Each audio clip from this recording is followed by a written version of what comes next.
Chapter 2, The Clocks. Hugo ran down the hallway and disappeared back inside the metal vent in the wall. He paused for a moment. The air was cool and damp. A few dim light bulbs provided a tiny bit of illumination inside the dark passageways.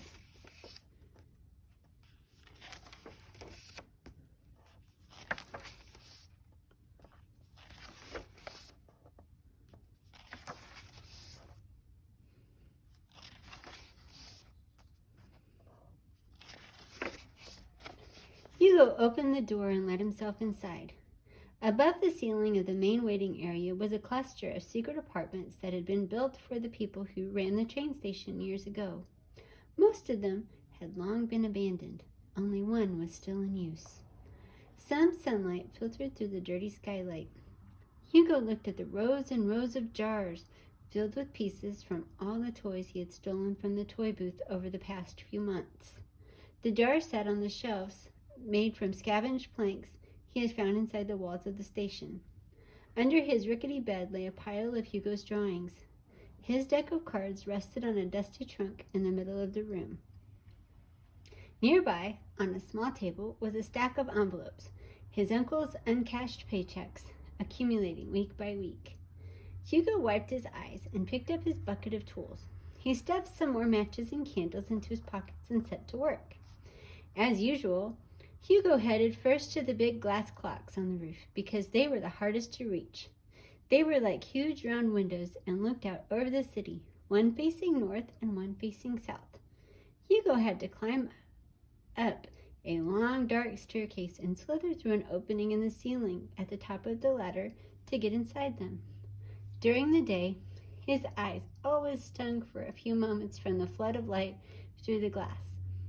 The motors and gears of these clocks were the biggest in the station, and Hugo was often afraid that his hand was going to get caught. In the corner of their room, attached by ropes, hung huge weights that kept the clocks running.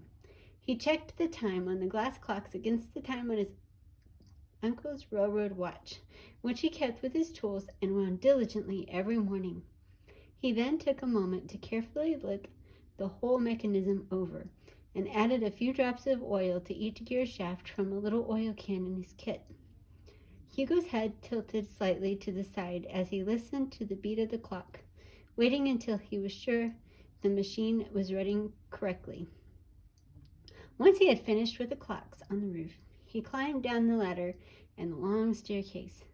Back inside the dark passageways, he checked the other clocks in the station, all of which were made of brass and could be maintained from inside the walls. Hugo lit his candles to help him see and began with the clock that overlooked the ticket booths.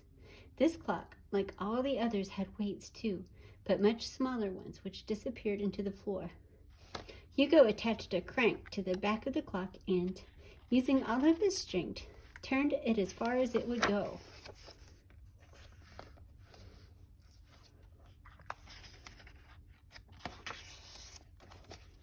Hugo then made sure the gears and levers were moving accurately, and he checked that the time was correct on the miniature dial built into the back of the clockworks.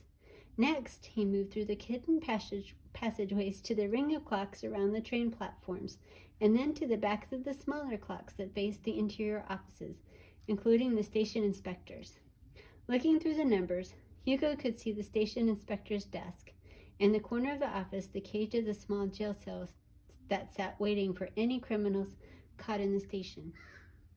Hugo had seen men and women locked up in there, and a few times he had seen boys no older than himself in the cell, their eyes red from crying.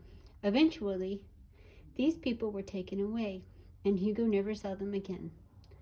From the offices, Hugo followed a long, hidden tunnel to the back of the clock opposite the old man's toy booth. He wished he could avoid this clock, but he knew he couldn't skip any of them. Peering out through the numbers, Hugo spied the old man again, alone in his toy booth at the end of the hallway, looking through the pages of Hugo's notebook. Hugo wanted to scream out, but he didn't. He oiled the clock and listened to it carefully.